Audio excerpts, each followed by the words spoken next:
run through a little mini stage with the little mini gun, Shadow System CR920P.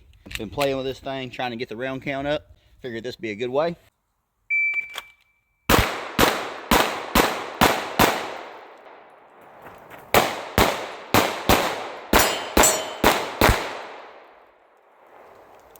Target 1, 2 alphas. Target 2, 2 alphas. Target 3, Alpha Charlie. Alpha Charlie on target 4. 2 alpha on target 5. Knocked down both the steel plates and 2 alphas back there on the last target. And the time on that run was a 8:43.